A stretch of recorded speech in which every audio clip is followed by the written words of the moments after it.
नमस्कार साथियों, मेरा नाम है आर.के. सिंह और आप देख रहे हैं संस्कृति आईएएस यूट्यूब चैनल। आज हम जिस मुद्दे की चर्चा करने वाले हैं वो मुद्दा मदरसों में पढ़ाने वाले शिक्षकों से जुड़ा हुआ है और इन्हीं के संदर्भ में एक बड़ा फैसला आया है और मदरसों पर यूपी सरकार या कह सकते हैं कि जो योगी आदित्यनाथ की सरकार है उसने एक बड़ा फैसला लिया है और यह सरकार भी अब केंद्र सरकार की राह पर चलने की तैयारी कर चुकी है। ऐसा हम क्यों कह रहे हैं? क्योंकि केंद्र सरकार के फैसले के बाद उत्तर प्रदेश सरकार ने भी मदरसा में पढ़ाने वाले शिक्षकों को जो मानदेय मिल रहे थे उन पर रोक लगाने का आदेश दे दिया है। तो यही आज की न्यूज़ है, इसी के बारे में हम चर्चा करने वाले हैं, समझने वाले हैं कि ये आखिर पूरा मामला क्या है। और अगर बात करें कि ये जो सरकार का फैसला आया है तो इससे कौन प्रभावित होगा, तो इससे लगभग 7,442 मदरसों में पढ़ाने वाले 21,000 से भी अधिक जो शिक्षक हैं वो प्रभावित होंगे, क्योंकि इस फैसले के बाद अब 21,000 से भी अधिक ऐसे मदरसों में पढ़ाने वाले शिक्षकों को मानदेय नहीं मिल पाएगा। और इसमें एक महत्वपूर्ण बात यह है कि काफ़ी वर्षों से, लगभग 5-6 वर्षों से इन शिक्षकों को अभी तक वेतन भी नहीं मिला है। और इसमें भी एक बात खास है कि इसी वर्ष उत्तर प्रदेश सरकार ने अपने बजट में जो अतिरिक्त मानदेय की व्यवस्था थी उसको समाप्त कर दी। अब देखिए, ये सारा जो मामला है इस दृष्टिकोण से हमें सोचने के लिए मजबूर करता है, चूँकि जो उत्तर प्रदेश की सरकार है ये अल्पसंख्यकों के प्रति काफ़ी संजीदा है, लेकिन फिर भी इस तरह का अगर फैसला लिया जा रहा है तो इस पर यह ध्यान देने वाली बात है कि क्या आने वाले बजट सत्र में उत्तर प्रदेश सरकार या फिर कह सकते हैं कि केंद्र सरकार क्या मदरसों या फिर मदरसों में पढ़ाने वाले शिक्षकों के लिए कोई योजना लेके आने वाली है या कोई ऐसा विशेष प्रावधान इनके लिए करने वाली है। क्योंकि ऐसे जो लगभग 21,000 शिक्षक हैं वो क्या हो जाएंगे, बेरोजगार हो जाएंगे, उनके परिवार हैं, उनके सामने अनेक समस्याएं हैं। तो क्या उनके संदर्भ में भी सरकार सोच रही है? और ऐसा जरूर सोच रही है, तभी इस प्रकार का बड़ा फैसला सरकार के द्वारा लिया गया है। तो यही मुद्दा है और इसके विभिन्न पहलुओं पर जो आपके परीक्षा के दृष्टिकोण से महत्वपूर्ण हो सकते हैं उनकी आज हम चर्चा करने वाले। तो सबसे पहले न्यूज़ देख लेते हैं। तो न्यूज़ की हेडलाइंस है, UP government issue order to halt honorarium of मदरसा teachers followed by centre's decision. तो ये पूरा मामला है, ये क्या है कि आपके जीएस के पेपर 2 के भारतीय राज्य व्यवस्था एवं शासन से जुड़ा है। साथ ही क्या है कि कह सकते हैं सामाजिक न्याय से भी जुड़ा हुआ ये मुद्दा है। तो इसी के संदर्भ में आज हम चर्चा करने वाले हैं। तो सबसे पहले देख लेते हैं कि इसके संदर्भ में प्रमुख महत्वपूर्ण बातें कौन सी हैं। तो उत्तर प्रदेश में मदरसा आधुनिकीकरण योजना के तहत शिक्षकों को दिए जाने वाले मानदेय समाप्त कर दिया गया, यानी ये पहली घोषणा हुई है उत्तर प्रदेश सरकार के द्वारा। दूसरी बात, उत्तर प्रदेश सरकार ने सभी डिस्ट्रिक्ट मजिस्ट्रेट जिला अधिकारियों को मदरसा आधुनिकीकरण योजना के तहत दिए जाने वाले मानदेय पर रोक लगाने का आदेश दिया है, निर्देश दिया है। और तीसरी बात कि इनके लिए बजट में कोई भी वित्तीय स्वीकृति जारी नहीं करने का भी निर्देश आया है। तो ये 3 बड़े कह सकते हैं फैसले आए हैं, जो कि क्या है कि ये मदरसों में या मदरसों से संबंधित ये फैसले हैं। अब बात कर लेते हैं आखिर ये मदरसा शिक्षक कौन से हैं। तो क्या है कि 93-94 में जो केंद्र सरकार की योजना थी मदरसा आधुनिकीकरण योजना, इसी के तहत मदरसों में क्या है कि काफ़ी संख्या में शिक्षकों को नियुक्त किया गया था, जो कि क्या है कि पहले की जो मदरसा में शिक्षा पद्धति थी उसमें परिवर्तित करके उन जो वहाँ के बच्चे थे उनको आधुनिक पद्धति की शिक्षा, जिसमें अंग्रेजी, गणित, सामाजिक विज्ञान या जो व्यवहारिक स्तर के विषय थे उनको पढ़ाने के लिए इनको रखा गया था। तो ये बातें थी। अब हम बात कर लेते हैं कि मदरसा आधुनिकीकरण योजना क्या है। इस योजना के बारे में अगर हम बात करें तो इस योजना की जो शुरुआत की गई थी वो केंद्र सरकार के द्वारा वर्ष 1993-94 में की गई थी और तभी से ये योजना संचालित थी। यानी कह सकते हैं कि यह योजना केंद्र सरकार की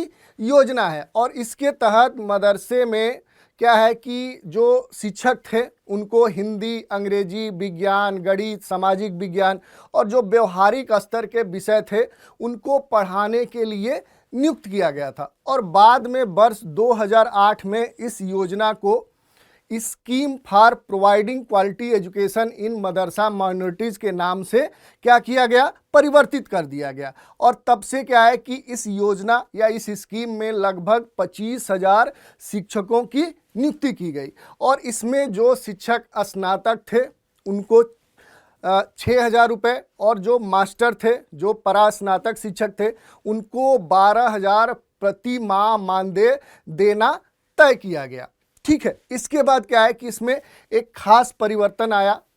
यानी कह सकते हैं कि वर्ष 2016 में उत्तर प्रदेश में जो अखिलेश सरकार थी उसने क्या है कि इस मानदेय में बढ़ोतरी की। ठीक है, बढ़ोतरी की और इसी दौरान अगर हम देखें तो समाजवादी सरकार ने 2,000 रुपये जो स्नातक शिक्षक थे और जो परास्नातक शिक्षक थे उनके मानदेय में 3,000 रुपये की वृद्धि की और इस वृद्धि के बाद जो स्नातक शिक्षक थे उनको 8,000 मानदेय और जो परास्नातक शिक्षक थे उनको 15,000 मानदेय दिया जाने लगा।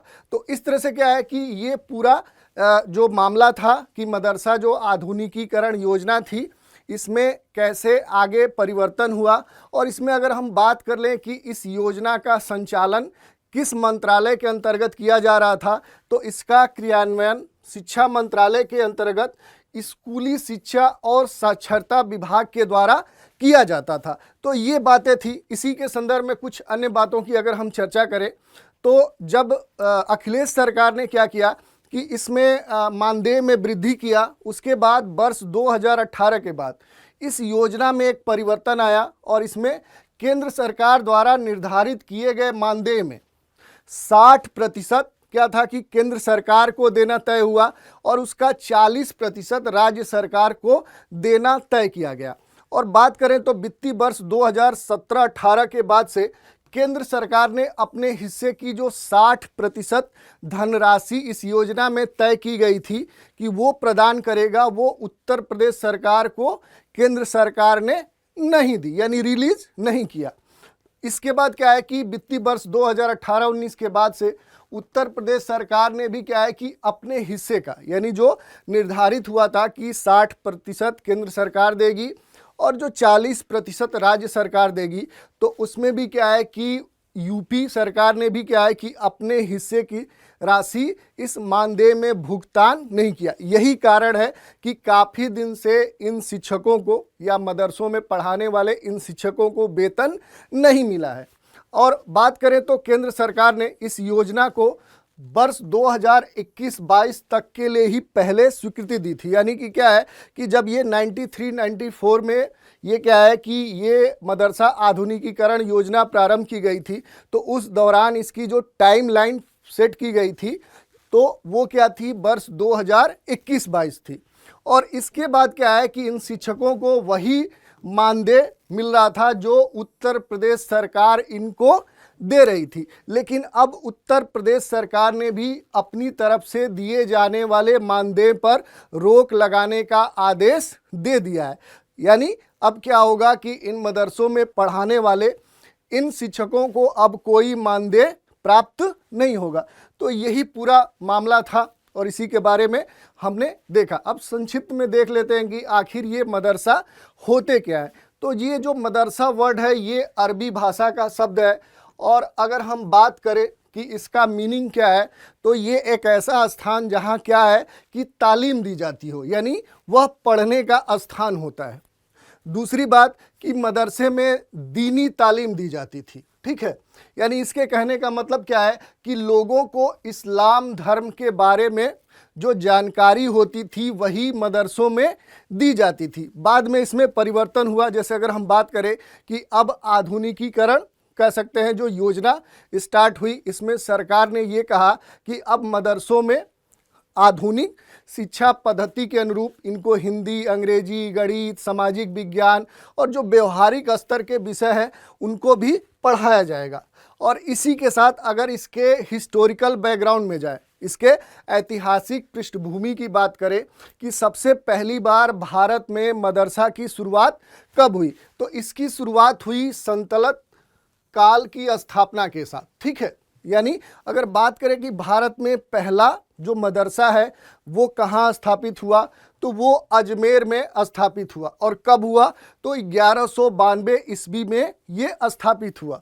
और इसके बाद क्या है कि जो अलग अलग वंश स्थापित भारत में हुए, जैसे अगर हम बात करें कि गुलाम, खिलजी वंश, तुगलक वंश, तो इन वंशों ने क्या है कि मदरसों को खास संरक्षण दिया। और इसके बाद क्या है कि अगर मुगल वंश की बात करें, तो मुगल वंश में अगर खासकर अकबर के शासन की बात करें, तो इसके शासन के समय मदरसों में दूसरे विषय भी पढ़ाए जाने प्रारंभ कर दिए गए। और 16वीं शताब्दी के आखिरी तक मदरसों में क्या है कि मैथमेटिक्स, गणित, मेडिसिन, नेचुरल साइंस, एस्ट्रोनॉमी भी पढ़ाया जाने लगा। तो इस तरह से ऐसा नहीं है कि आज के समय में ही मदरसों में आधुनिक शिक्षा प्रदान की जा रही है। ये क्या है कि पहले के समय भी इन मदरसों में क्या है कि गणित, मेडिकल या फिर नेचुरल साइंस या फिर कह सकते हैं खगोल की ज्ञान प्रदान किया जाता था। तो इस तरह से इसके सामान्य परिचय के बारे में हमने देखा। अब हम बात कर लेते हैं कि पूरा मामला चूँकि क्या है कि ये माइनॉरिटी से जुड़ता है, अल्पसंख्यकों से जुड़ता है, तो क्या है कि हमारे देश में या हमारे संविधान में इनसे जुड़े कौन से विशेष अधिकार इनको प्रदान किए गए हैं, क्योंकि ये आपके परीक्षा के दृष्टिकोण से महत्वपूर्ण हो सकता है। और पहले भी हम क्या है कि कुछ पहले एपिसोड में इसकी चर्चा कर चुके हैं, लेकिन फिर हम इसको एक बार देख लेते हैं। तो भारतीय संविधान में धार्मिक और भाषाई आधार पर अल्पसंख्यकों को कुछ विशेष अधिकार दिए गए हैं। और ये जो अधिकार हैं ये संविधान के आर्टिकल 29 और 30 में इसका वर्णन किया गया। अगर बात कर लें अनुच्छेद 29 में, तो अनुच्छेद 29(1) के अनुसार किसी भी समुदाय के लोग जो भारत के किसी राज्य में रहते हैं या कोई क्षेत्र जिसकी अपनी क्या है आंचलिक भाषा है, उसकी अपनी लिपि है, उसकी अपनी एक संस्कृति है, तो वो उस क्षेत्र को संरक्षित कर सकते हैं। ये संविधान में उनको अधिकार प्रदान किया गया है।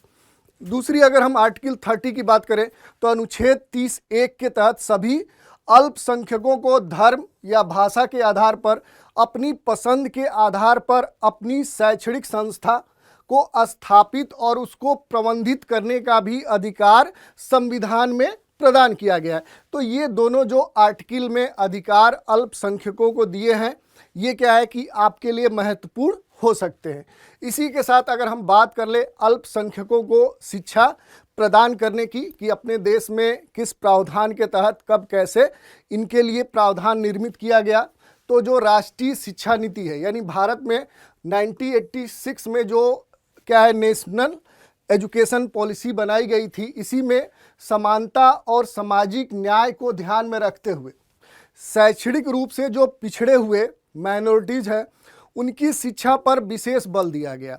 और वर्ष 1992 में क्या है कि इनके लिए 2 योजनाएं क्या है कि इस पॉलिसी में जोड़ी गई। पहली योजना थी शैक्षिक रूप से पिछड़े अल्पसंख्यकों के लिए गहन क्षेत्रीय कार्यक्रम, और दूसरा जो स्कीम था वो था मदरसा शिक्षा आधुनिकीकरण वित्तीय सहायता योजना 1993 और 94, जिसके बारे में आज हमने चर्चा की। और इसी योजना के तहत जो मानदेय क्या है कि मदरसा के शिक्षकों को दिया जाता था, जिसको क्या है कि पहले से ही केंद्र सरकार ने रोक का आदेश दिया है, और अब उसी की राह पर चलते हुए उत्तर प्रदेश की योगी आदित्यनाथ की सरकार ने भी फैसला लिया है कि इन शिक्षकों को अब क्या है कि मानदेय नहीं प्रदान किया जाएगा।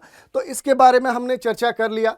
इसी पर एक प्रश्न ले लेते हैं। प्रश्न क्या है, मदरसों अल्पसंख्यकों को शिक्षा प्रदान करने की योजना जो SPEMM है, इसका क्रियान्वयन किसके द्वारा किया जाता है? पहला विकल्प है अल्पसंख्यक कार्य मंत्रालय के द्वारा, दूसरा है राष्ट्रीय अल्पसंख्यक आयोग के द्वारा, C है शिक्षा मंत्रालय के द्वारा, और D है उत्तर प्रदेश सरकार के द्वारा। ये आपके सामने प्रश्न है और आज इस चर्चा में हमने क्या है कि जो मदरसों में पढ़ाने वाले शिक्षक हैं जिनको क्या है कि 1993 और 94 के क्या है कि जो आधुनिक शिक्षा मदरसा योजना थी जिसके अंतर्गत मानदेय प्रदान किए जाते थे और इसकी जो राशि थी वो पहले क्या है कि निर्धारित की गई थी, फिर बाद में राज्य सरकार के द्वारा इसमें वृद्धि की गई और बाद में केंद्र सरकार ने ये मानदेय देना बंद कर दिया और अभी हाल ही में उत्तर प्रदेश की सरकार ने भी इन शिक्षकों को ये मानदेय देने पर रोक लगा दी है। तो इसके बारे में हमने क्या है कि डिटेल में चर्चा किया। तो आज इस चर्चा में इतना ही। नए चर्चा में एक नए मुद्दे के साथ फिर हाजिर होंगे, तो आप हमारे साथ बने रहें, इसके लिए धन्यवाद।